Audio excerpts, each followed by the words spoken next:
Radio WN. Bonjour et bienvenue au forum ouvert de l'éducation aux médias en ce vendredi 24 octobre 2025 à Wittersdorf avec Radio Coach, WNE et tout un tas de partenaire avec la salle municipale de Wittersdorf, gracieusement mise à disposition par la mairie, et puis l'association Culture et Solidarité qui nous accueille. Alors aujourd'hui, nous recevons les spécialistes de l'éducation aux médias de la CEA, la collectivité européenne d'Alsace, avec Lévi à la réalisation, Fatma à l'interview avec moi, et nous recevons Guy Kraviec, médiateur des bibliothèques d'Alsace. Bonjour. Bonjour. Et Stéphane D'Angèle, chef de projet éducation aux médias pour les bibliothèques d'Alsace. Bonjour. Bonjour. Alors, avant peut-être de se lancer, on va peut-être essayer de découvrir c'est quoi la CEA, la collectivité européenne d'Alsace, puisque le monde entier ne sait pas encore quelle est cette collectivité un peu étrange. Pour ceux qui peuvent la découvrir, est-ce que Fatma, tu as envie d'interroger nos deux invités pour nous aider à comprendre qui est autour de ce studio et quelle est la collectivité représentée ici? Effectivement, en fait, puisque je ne suis pas française, je suis tunisienne. Et c'est la première fois aujourd'hui que j'ai entendu parlant de la collectivité européenne d'Alsace. Et du coup, je me suis demandé ça c'est quoi et à quoi ça sert. Je connais qu'il y a des régions, il y a des départements, etc. Mais la collectivité européenne d'Alsace, j'en connais pas. Et du coup, ça sera vraiment très intéressant si vous pouvez nous en parler, nous donner plus de détails sur l'histoire de la collectivité et à quoi ça sert. Voilà, justement, vous avez parlé de départements et la collectivité européenne d'Alsace, c'est la fusion de deux départements. C'est-à-dire jusqu'au 31 décembre 2020, vous aviez le département du Haut-Rhin et le département du Bas-Rhin qui ont décidé de fusionner. Et donc, depuis le 1er janvier 2021, il y a la collectivité européenne d'Alsace qui est composée de l'ancien département du Bas-Rhin et l'ancien département du Haut-Rhin en tant que collectivité locale. Et donc, effectivement, on est ensemble et on agit au niveau de l'Alsace sur les mêmes missions, en fait, qu'avaient les départements. C'est-à-dire, on gère les collèges, on gère les routes départementales, on gère également l'aide sociale à l'enfance, la protection des jeunes mamans, des mamans et des enfants, la prévention médico-sociale, ce genre de politique, et aussi la culture. On a aussi des actions dans la culture. Guy, si tu veux en parler. Pour la culture, la bibliothèque d'Alsace, qui est le service de lecture publique de la collectivité européenne d'Alsace, est née de la fusion de la bibliothèque départementale, la bibliothèque départementale du Bas-Rhin et de la médiathèque départementale du Haut-Rhin. Mais si on est dans les bibliothèques, pour essayer de comprendre, il y a des bibliothèques municipales dans toutes les villes et les villages qui en veulent, et les bibliothèques d'Alsace, donc c'est quoi le lien qui peut exister, Guy Kraviec? Alors, c'est la bibliothèque d'Alsace. La bibliothèque d'Alsace, oui, qui est le service de lecture publique de la collectivité européenne d'Alsace. Donc, la bibliothèque d'Alsace a différentes missions. Il y a des missions d'ingénierie, c'est-à-dire aider les élus d'une commune lorsqu'il y a la volonté de créer une bibliothèque municipale. Il y a aussi des missions de formation en direction des bénévoles et des salariés des bibliothèques municipales que nous suivons. Et aussi une mission de proposer aussi des festivals. L'Alsace se raconte, donc c'est un festival de contes qui se déroule en avril, et le festival Décodage qui se déroule en novembre. Donc le festival d'éducation aux médias et à l'information. Voilà. va bientôt débuter. Il faut juste savoir que nous, Bibliothèque d'Alsace, en fait, nous, on travaille surtout avec les bibliothèques des petites villes et des villages. Oui, moins 10 000, moins 15 000 habitants. Ce qui fait à peu près un peu plus de 300 bibliothèques en Alsace, avec lesquelles on travaille régulièrement tout au long de l'année. Et dont pas mal de bibliothèques dans des villages, j'imagine, où il y a uniquement des bénévoles qui animent ces bibliothèques. Et des salariés. Il y a aussi bien des bibliothèques tenues par des bénévoles, mais aussi des bibliothèques qui sont tenues par des salariés, ou mixtes, salariés et bénévoles. Donc, la collectivité européenne d'Alsace, c'est un espèce de super département qui a fusionné les conseils départementaux du Haut-Rhin et du Bas-Rhin, avec la revendication aussi de missions supplémentaires par rapport au département de base. Est-ce que ça, vous avez Guy Craviec, Stéphane D'Angèle, vous savez qu'est-ce qui différencie la collectivité européenne d'Alsace d'un département voisin, la Haute-Zone, territoire de Belfort, en prérogative? Alors en prérogative, on n'a pas tellement plus de prérogatives qu'un département qui serait resté département unique, sauf que nous, effectivement, on a l'avantage d'avoir la cohérence d'un territoire qui est quand même unique. Voilà, il y a l'Alsace. Et l'Alsace, on va dire qu'elle soit haut-rhinoise ou bas-rhinoise, c'est l'Alsace. Et donc nous, on agit à un niveau cohérent alsacien d'action pour ce que faisaient déjà auparavant les départements. Et puis il y a aussi la promotion aussi du bilinguisme. Voilà, dans cette collectivité, il y a des partenariats aussi avec des collectivités de Touraine. Alors le bilinguisme, pour être clair, c'est le français et l'allemand ou le français et l'alsacien? L'alsacien et l'allemand. Ah, donc c'est du trilinguisme, en vrai. Ou même peut-être français, il n'existe pas. En tout cas, il y a aussi ce festival décodage qui a été évoqué, qui se déroulera du 7 au 23 novembre 2025 et qui est l'objet de cette émission en direct ou presque de Wittersdorf avec Guy Craviec, médiateur de la Bibliothèque d'Alsace, et Stéphane D'Angèle, chef de projet éducation aux médias de la Bibliothèque d'Alsace. Alors, mais l'éducation aux médias, c'est en direction des collégiens et des collégiennes. J'imagine que la collectivité européenne d'Alsace s'est emparée de ce sujet, puisque les collèges relèvent des prérogatives de la CEA. Alors, il y a des actions au niveau des collèges que font aussi des collègues d'autres services jeunesse par exemple, aussi de la collectivité Alsace. Nous, au niveau de la Bibliothèque d'Alsace, avec ce festival, on a choisi plutôt de viser les adolescents et les adultes, les adolescents hors temps scolaire et les adultes, parce qu'on a déjà des collègues et l'éducation nationale qui agit beaucoup en direction des milieux scolaires. Donc nous, on vise plus effectivement ces publics-là. Et c'est pour cela que ces événements du Festival Décodage se passent dans des bibliothèques, majoritairement, ou dans des salles, mais en partenariat avec des bibliothèques. Et cette année aussi, on va mener un atelier d'accompagnement vers la sortie de Colmar au milieu pénitentiaire, qui est une nouveauté par rapport aux éditions précédentes. Ou ailleurs aussi, à Wittenheim par exemple, on a un atelier de création de vidéos qui va réunir des abonnés de la bibliothèque et des résidents d'un institut médico-éducatif de personnes en situation de handicap mental. Alors, l'éducation aux médias est un sujet qui passionne énormément de monde en ce moment, l'éducation nationale en premier.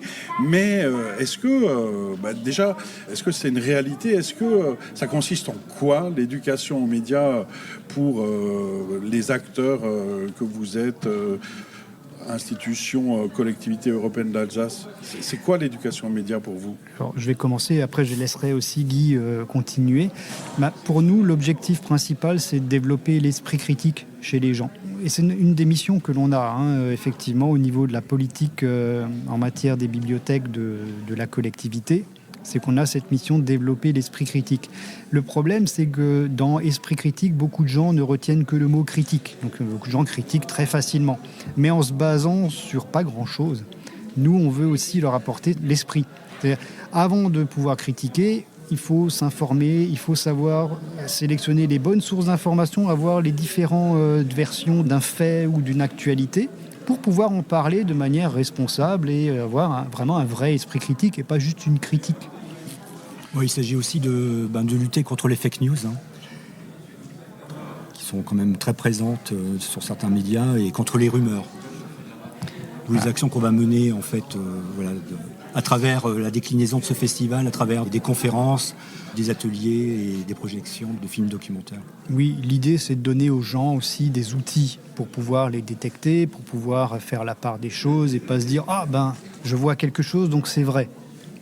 Et avec la transformation digitale de ce qui se passe dans l'univers des médias, est-ce que vous vous intéressez des réseaux sociaux certainement comme des médias principaux qui sont consommés par les auditeurs, ou vous vous contentez seulement des médias traditionnels dans l'éducation aux médias, surtout en termes de fake news, rumeurs, etc.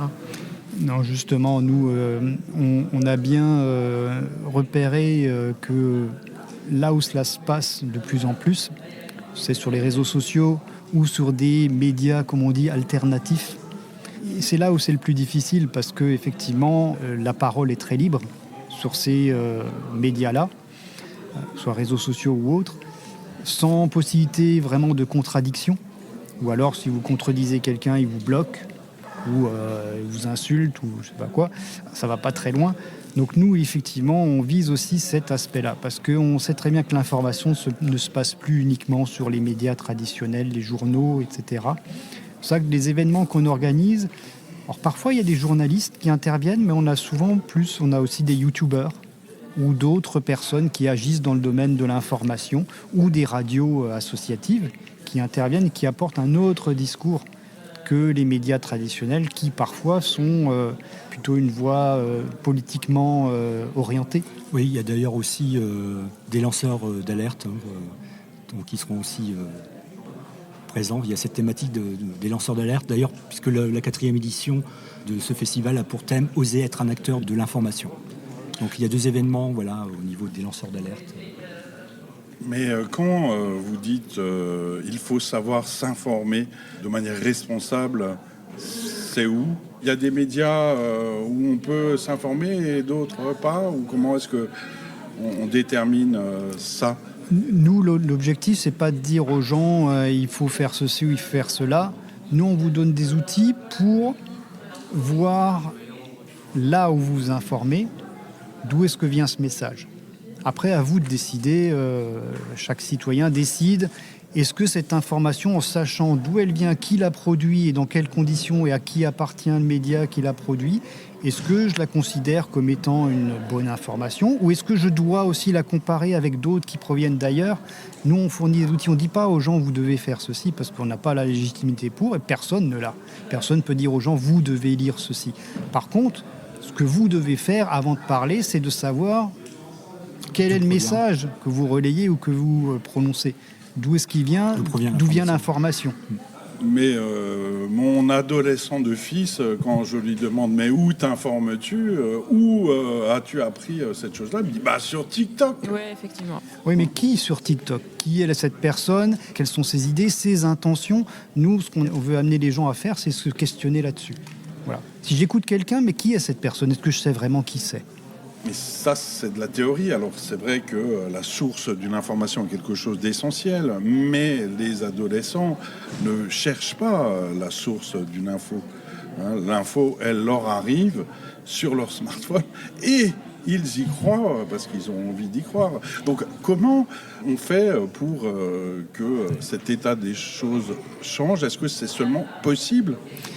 Nous, les intervenants qu'on fait intervenir, sont là pour faire découvrir des outils. Nous-mêmes aussi, on a mis au point des kits, on va dire, d'animation d'éducation aux médias.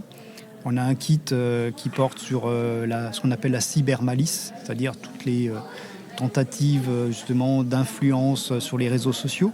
On en a un autre sur comment produire l'information de manière responsable, justement en faisant comme font des gens d'une radio, par exemple, pour trouver leur information. On en a un autre sur la détection des fake news.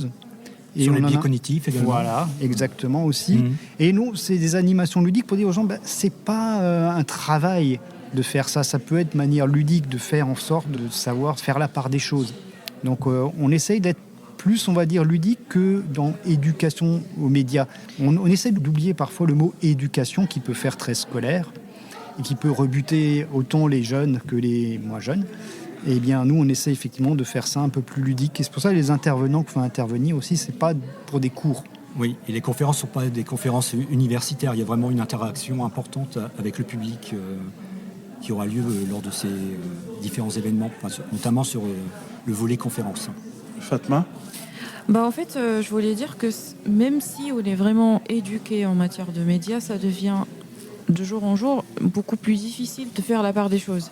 Parce que dernièrement, avec les outils qui sont à la portée de tout le monde, comme Sora par exemple, l'outil de Sora, tu peux faire des vidéos avec l'intelligence artificielle sans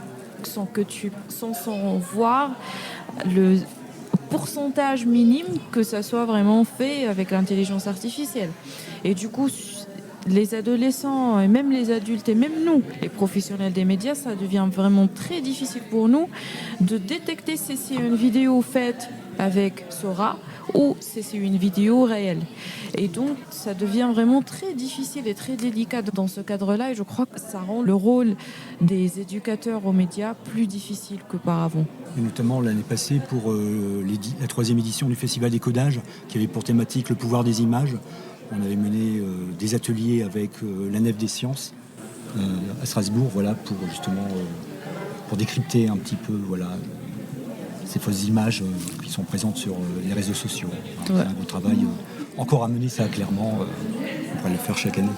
Parce qu'il y a beaucoup de gens effectivement qui ne se doutent pas que de telles choses dont vous parlez avec Sora par exemple sont possibles.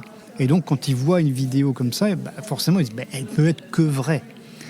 Mais déjà, rien de le savoir qu'il est possible d'aller aussi loin, parce que ça va tellement vite. On va dire ce que fait Sora aujourd'hui, il ne pouvait pas le faire il y a 6 mois, 1 an, où c'était beaucoup plus facile de détecter que c'était une fausse vidéo. Aujourd'hui, c'est très, très, très difficile.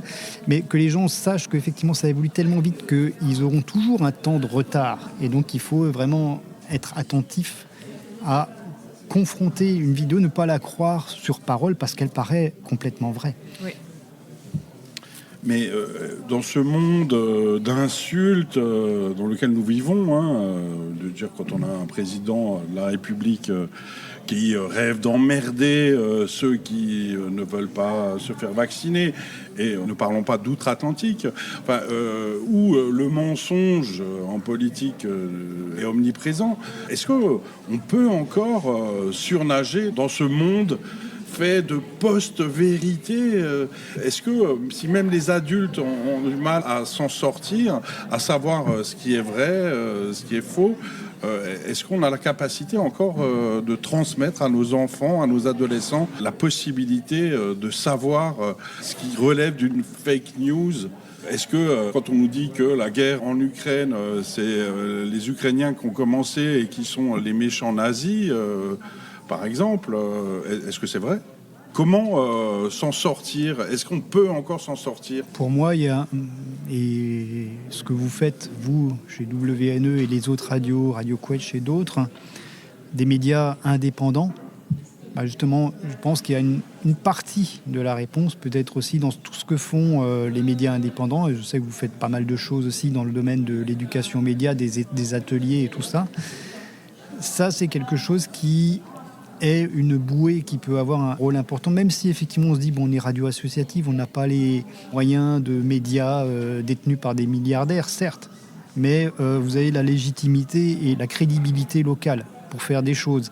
Et donc effectivement, c'est à ce niveau-là, en disant qu'il n'y a pas qu'un discours, il n'y a pas juste les médias nationaux. Et c'est nous aussi cette année, avec ce thème être acteur de l'information, c'est pour dire aux gens, vous aussi, vous pouvez être acteur de l'information, à la fois pour la décrypter, à la fois pour vous adresser à des médias différents, à la fois aussi pour produire vous-même de l'information. Là, aujourd'hui, on a rencontré pas mal de gens qui sont bénévoles dans des radios, parce qu'ils ont aussi envie, ils se disent mais moi aussi je peux apporter quelque chose dans ce monde de l'information, je peux faire quelque chose. Et c'est aussi dans cet aspect-là, c'est je pense des acteurs indépendants et les gens qui se mobilisent. On essaye effectivement d'amener les gens à dire mais soyez acteurs, quoi. Faites quelque chose. Ne soyez pas juste consommateurs d'informations. Merci Stéphane d'Angèle. Alors on va peut-être s'intéresser de plus près à ce festival Décodage, 4e édition du 7 au 23 novembre 2025 en Alsace. Guy Cravieck, médiateur de la Bibliothèque d'Alsace. Quels sont les rendez-vous à retenir de ce festival Décodage ? Alors, parmi la trentaine d'événements, il y a déjà tout d'abord l'inauguration de ce festival qui aura lieu à Mulhouse, la salle du Lerchenberg, donc le vendredi 7 novembre à partir de 19h, avec Radio MNE et sur la thématique La Terre, l'espace et les fake news. Donc voilà, ce sera une émission de radio participative qui traitera un peu de toutes les fake news autour de l'espace. Exemple, le platisme, l'homme est-il vraiment allé sur la Lune Et comment on fait pour convaincre quelqu'un que l'homme est vraiment allé sur la Lune, alors que le drapeau qui ne flotte pas prouve... Enfin, quand on a en face de soi quelqu'un qui croit dur comme fer à un truc hallucinant, est-ce que le 7 novembre, on va réussir à convaincre les platistes que la Terre est ronde ? On va essayer. On va pouvoir en discuter au moins en disant... parce qu'on est là, on est dans le domaine des croyances, là. C'est presque de la religion. De croire que l'homme n'est pas allé sur la Lune. Donc quand on est dans la religion, on sait que c'est pas uniquement, on va dire, en disant à la personne ce que tu dis est faux, que ça va fonctionner. C'est par exemple en échangeant, en disant voilà à quoi moi j'ai été confronté sur cette situation-là, et voilà comment j'ai réussi à trouver des informations qui m'ont amené à penser ceci ou cela. Et les gens en discutant, et ça c'est l'échange, en discutant. Souvent et c'est le problème aussi des réseaux sociaux, quand on affirme quelque chose, c'est facile d'affirmer sur un réseau social « l'homme n'a jamais marché sur la Lune », parce que quelqu'un va commenter Messi, et puis espèce d'imbécile, on lui répond, et puis ça s'arrête là, et puis il n'y a pas d'échange. Chacun fait un monologue. Et donc là, on va échanger, on va discuter. C'est le dialogue qui va pouvoir effectivement nous dire « Ouais, effectivement, j'ai un petit doute du coup là, parce que toi, tu as cherché ces informations à tel endroit. Effectivement, moi, je les ai de tel autre endroit qui est là, ce que tu me dis, effectivement, oui, ces gens que je crois, moi, finalement, ne sont pas tellement fiables, parce que plein de fois, déjà, ils ont dit des grosses énormités. » Oui, tant que le dialogue est possible, effectivement, on peut essayer d'avancer, de construire, de convaincre dans le respect de l'autre. Guy Cravieck, après cette inauguration ouverte à tous, et c'est tout gratuit, le festival Décodage, donc inauguration le vendredi 7 novembre à 19h au Lerchenberg à Mulhouse. Qu'est-ce qu'on peut retenir encore ? Quel rendez-vous proposons-nous à nos auditeurs, auditrices ? Il y a différents événements, donc des conférences, des ateliers, des spectacles. Je ne vais pas toutes les citer, il y a plusieurs. En conférence, on a un youtubeur qui est un peu connu, qui s'appelle La Tronche en biais sur YouTube, qui anime une conférence qui s'appelle « Savez-vous douter ?» Il dit, justement, les gens ne savent plus douter. Ils croient sur parole ce qu'on leur dit. Elle va donner un peu des petits trucs, des astuces pour dire quand vous êtes vraiment sûr de quelque chose, posez-vous quand même cette petite question-là et utilisez cette petite technique pour interroger un peu ce que vous croyez. Ensuite, parmi les projections débats, ça va se dérouler à Wittelsheim le jeudi 13 novembre, donc en présence du réalisateur du documentaire Le Papotin. Donc qui revient en fait sur l'expérience menée par des journalistes autistes en région parisienne. Et vous connaissez sans doute le magazine mensuel Les Rencontres du Papotin qui avait été diffusé sur France Télé. Autre projection débat que je peux souligner, mais là c'est plutôt une dimension historique. Un portrait de Louise Weiss, une femme d'influence. Qui a commencé sa carrière en tant que journaliste dans un milieu qui était quand même très masculin au début du XXe siècle. Un documentaire qui revient aussi sur tous ses combats, notamment pour l'Europe. Louise Weiss qui a donné son nom au bâtiment du Parlement européen à Strasbourg. Voilà. Et donc là, ça se déroulera donc à Sainte-Marie-aux-Mines le mercredi 12 novembre. Donc en présence d'Emmanuelle Thoman, qui est directrice des musées de Saverne, où il y a un fonds Louise Weiss. Donc ça sera l'intervenante. Mais à préciser que quand même, pour les projections des balles, il y a souvent la présence d'intervenants. Et quelle est la cible de ces ateliers? La conférence est plutôt à partir de 14 ans. 14 ans. Et sinon, les projections débat à partir de 11-12 ans. Et pour les ateliers, à partir de 9 ans.